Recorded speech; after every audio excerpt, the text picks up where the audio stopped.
टीकमगढ़ विधायक राकेश गिरी गोस्वामी ने प्रेस वार्ता के दौरान कहा कि प्रियंका वाड्रा द्वारा मध्य प्रदेश के दौरे पर जबलपुर में कार्यक्रम आयोजित किया गया, जिसमें राष्ट्रीय ध्वज का खुलेआम अपमान किया गया, जिसको लेकर टीकमगढ़ विधायक राकेश गिरी ने कहा कि जिस तरह से कांग्रेस के कार्यक्रम में राष्ट्रीय ध्वज का अपमान हुआ है, ये हर देशभक्त राष्ट्रभक्त के मन को विचलित कर रहा है।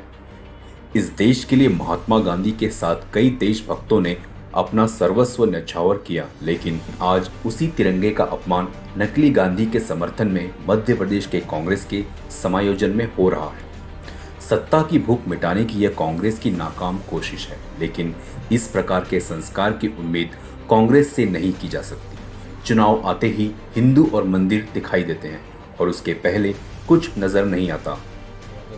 किस मामले को लेकर के गई है? आज जो प्रियंका गांधी जी हमारे मध्य प्रदेश के दौरे पर आई, उनके दौरे के दौरान उनके कार्यक्रम में राष्ट्रीय ध्वज का अपमान किया गया।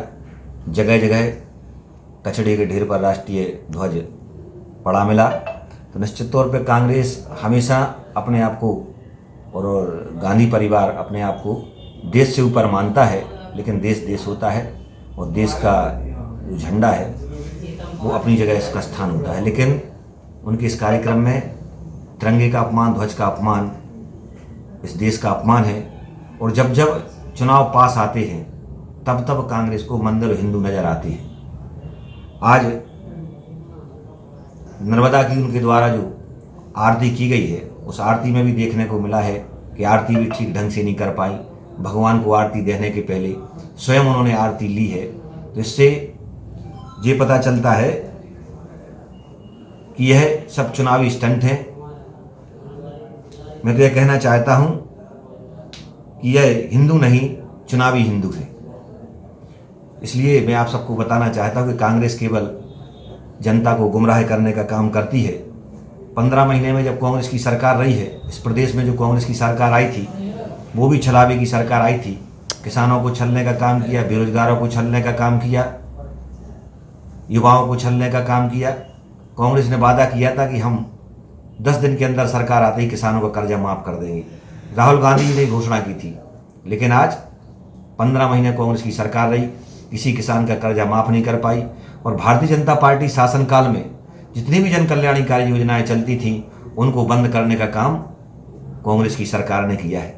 किसी बेरोजगार को बेरोजगारी भत्ता नहीं दिया, किसी किसान को किसान सम्मान निधि नहीं दी, और जितनी भी भारतीय जनता पार्टी शासन की योजनाएं थी उनको पूर्ण बंद करने का काम 15 महीने में कांग्रेस की सरकार ने किया है। किसी किसान का कर्जा माफ़ नहीं हुआ, किसी बेरोजगार को बेरोजगारी भत्ता नहीं मिला। और निकाह विवाह योजना के लिए उन्होंने कहा था कि हम 51,000 रुपये देंगे, खूब शादियाँ कराएं, लेकिन किसी को आज तक एक पैसा नहीं मिला। किसी युवा को नौकरी नहीं मिली। बोले हम वृद्धों की पेंशन बढ़ाकर 1,000 करेंगे, लेकिन किसी वृद्ध, विधवा, किसी भी दिव्यांग की पेंशन 1,000 नहीं हुई। अब लाडली बहन आई तो बोले हम 1,500 देंगे, लेकिन हमारे मुख्यमंत्री ने तय किया कि चरणबद्ध तरीके से हम लाडली बहनों को 3,000 रुपये महीना देने का काम करेंगे। तो आज कांग्रेस के द्वारा जो तिरंगे का अपमान किया गया है, मैं उसकी घोर निंदा करता हूं। टीकमगढ़ जिले से मनोज खरे की रिपोर्ट। माझी मुंबई माझं घर Kings my home science Sonapatti इथे सुरू आहे। सर्वसामान्यांच्या खिशाला परवडणारी घरे आजच बुक करा। आज नाही तर कधीच नाही। 41 लाखांपासून 64 लाखांपर्यंत सर्व करा सहित। CEN न्यूज देश प्रदेश की ताजा तरीन खबरों के लिए CEN न्यूज को सब्सक्राइब करें और रहें पल पल की खबर से हर पल बाखबर।